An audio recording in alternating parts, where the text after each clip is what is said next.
Oke. Kecepatan linear tadi ini adalah kecepatan yang ada di gerak lurus atau biasanya ada istilah kecepatan tangan sial ya. Ada simbol V. V ini adalah velocity dan kecepatan sudut omega. Ini yang ada di gerak melingkar ya, tandanya ini adalah omega. Jadi kecepatan linear ini adalah hasil bagi panjang lintasan yang ditempuh partikel dengan selang waktu tempuhnya. Lebih simpelnya kan rumusnya gini ya. Lebih simpelnya kita ingat-ingat lagi rumus V yang ada di gerak lurus, yaitu jarak dibagi dengan waktu, ya kan?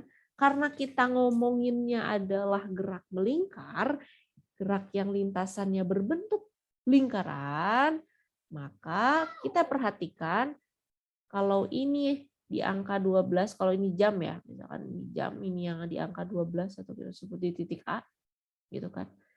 Startnya di sini, bergerak jarum jamnya, balik lagi ke titik A, maka dia menempuh lintasannya satu lingkaran. Jaraknya ini adalah satu keliling lingkaran. Berapa keliling lingkaran? Berapa keliling lingkaran? 2 PR, Bu.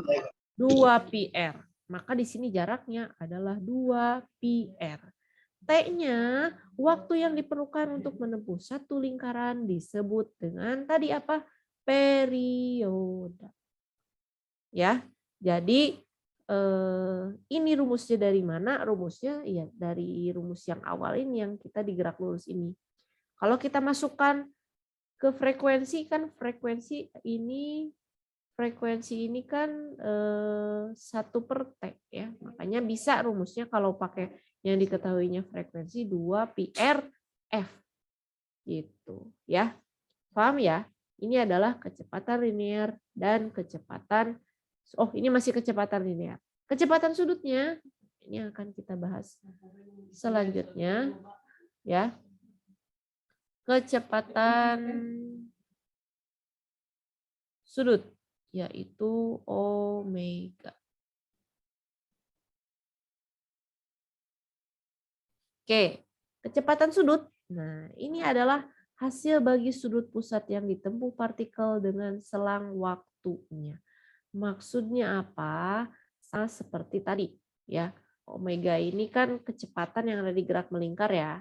Jadi rumusnya hampir sama seperti tadi. Kalau tadi kan kecepatan itu jarak dibagi waktu ya. Sekarang kita masuk ke gerak melingkar.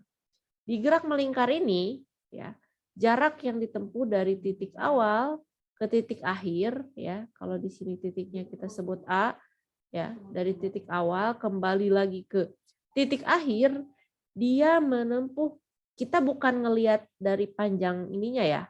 Keliling kan kalau tadi kelilingnya ya, panjang lintasan karena kita ngomongin kecepatan di gerak lurus. Kalau di gerak melingkar, kata Ibu tadi, perpindahannya harus berupa sudut.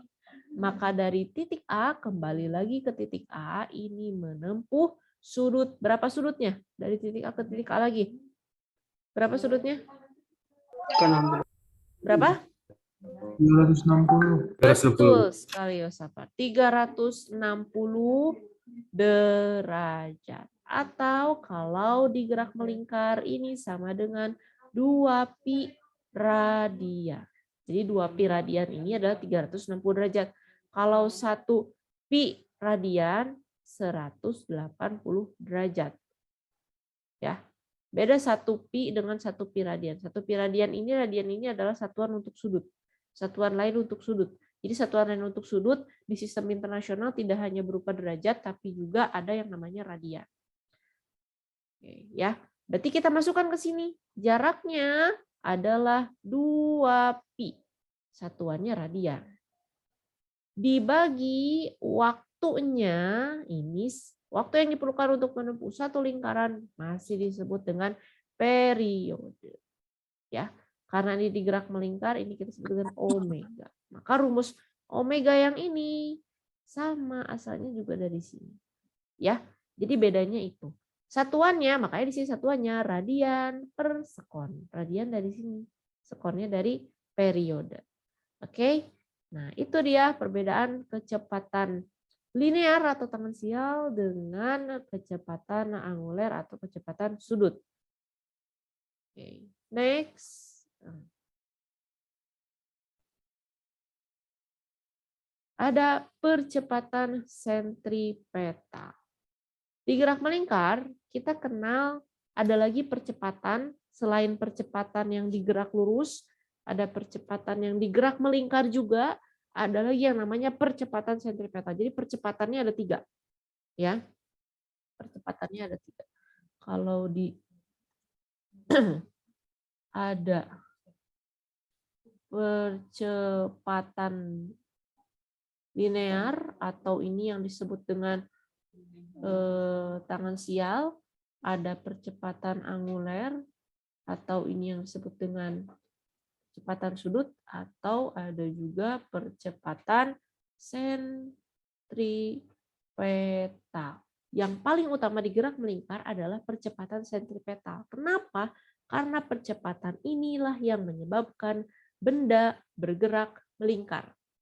Karena arahnya ini menuju ke pusat lingkaran. Analogi yang paling mudah, kalau kalian punya gelas, ya gelas cup gitu, cup gelas, kalian isikan air, ya agak penuh, nggak apa-apa. Kalian ikat ujung-ujungnya dengan sebuah tali, kalian tarik tali ini, kemudian kalian putar. Kebayang kan? Kalian puterin tuh si cupnya, kira-kira air yang ada di cupnya tumpah nggak? Gimana? Kalian punya cup atau punya ember lah, ember kecil isinya air, kalian hubungkan ujungnya dengan tali, kalian putar gini, kayak koboi atau mau putar gini, kira-kira airnya tumpah nggak? Enggak, Bu. Enggak. Nah, kalau misalkan kita lepas, lagi diputer nih, kenceng, kalian putar kenceng, kalian lepas, kira-kira gimana? Keluar airnya, Bu. Keluar dari lintasannya yang tadinya berbentuk lingkaran. Ya kan? Arah keluarnya dia menuju seperti ini nih. Ya, garis singgung V. Garis singgung V inilah yang disebut dengan kecepatan linear tadi. Arahnya menyinggung garis V. Dibuktikan dengan apa? Kita buat dia awalnya lintasannya melingkar yang menyebabkan sikapnya atau embernya bergerak melingkar, apa? Ada tali yang menghubungkan, ya. Ini kalian pegang di sini talinya, dihubungkan dengan cupnya, ya. Nah, dihubungkan dengan cupnya. Maka yang menyebabkan dia gerak melingkar ada dihubungkan dengan tali. Kalau kita lepas, dia tidak lagi bergerak melingkar, dia pasti akan terlempar keluar. Ya, itu analogi yang paling mudahnya. Rumusnya apa? Percepatan sentripetal. Percepatan sentripetal ini kita tulis dengan AS. A itu akselerasi, S itu sentripetal. Kalau percepatan linear kan A biasa. Kalau percepatan anguler atau percepatan sudut ini alfa. Kalau percepatan sentripetal ini AS. Ya. Nah, jadi kita sebut ini percepatan sentripetalnya adalah V kuadrat per R. Kalau mau pakai omega juga boleh. Jadi omega kuadrat per R. Satuannya, kalau percepatan apapun, mau tangensial, mau sudut, mau sentripetal, itu sama. Satuannya adalah meter per sekon kuadrat. Jadi tanpa percepatan sentripetal, sebuah benda itu tidak akan bergerak melingkar. Ya. Next.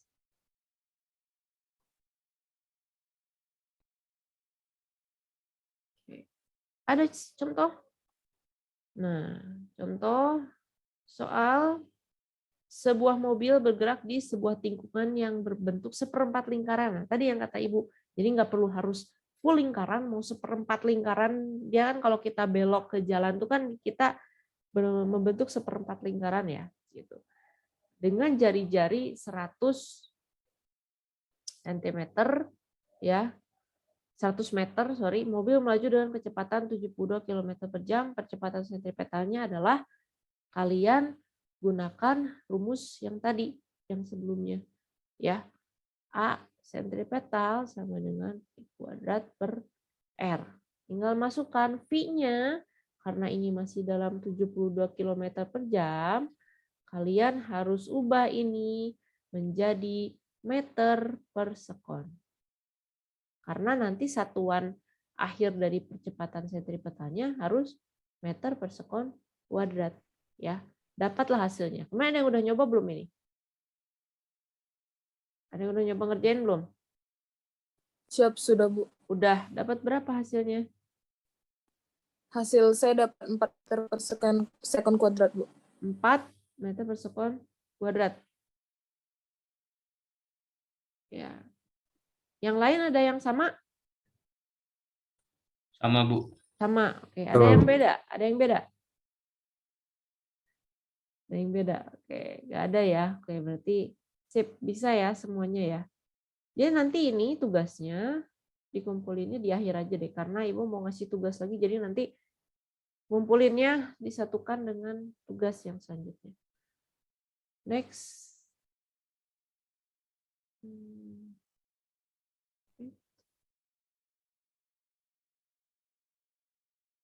Oke.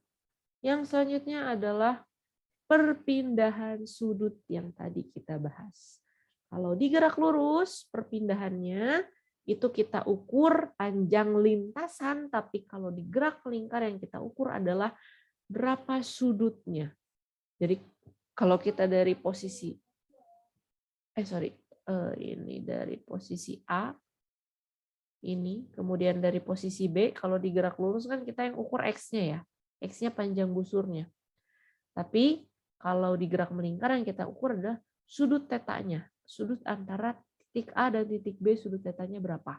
Ya, maka yang paling mudah rumusnya, ini rumus biasa sih mencari sudut dari panjang busur dan jari-jari, ini X. X-nya panjang busurnya berapa dibagi jari-jari R-nya berapa, maka kita ketahui tetanya, yaitu perpindahan sudutnya berapa. Ya, ini kalau nggak diketahui berapa sudutnya. Tapi kalau udah diketahui ya tinggal masukin aja. Kalau nggak diketahui, kita harus ketahui panjang busurnya dulu, baru dibagi jari-jarinya. Tadi, kalau misalkan berlawanan dengan arah jarum jam, dia positif, tapi kalau searah dengan jarum jam, maka dia bertanda negatif. Sip. Ya, paham ya perpindahan sudut ya. Kemudian, nah ini contoh soalnya. Ada sebuah roda, jari-jarinya 50, jari-jarinya 50 cm, berputar dengan perpindahan sudut tetanya adalah 240 derajat. Jarak yang telah ditempuh oleh sebuah partikel yang terletak di tepi roda. Jadi kalau misalkan tadi partikelnya ada di sini, ya, ini partikel A, gitu kan, dia menempuh jarak 240 derajat, ya sekitaran di mana ya? Sinilah ya, sinilah 240 derajat. Di sini, misalkan di posisi B, maka yang ditanyakan adalah jaraknya, berarti panjang busur dari A ke B, X-nya. Maka kita tinggal masukkan tetanya X per R. Ya, maka X-nya adalah theta dikalikan R. Dapat berapa hasilnya?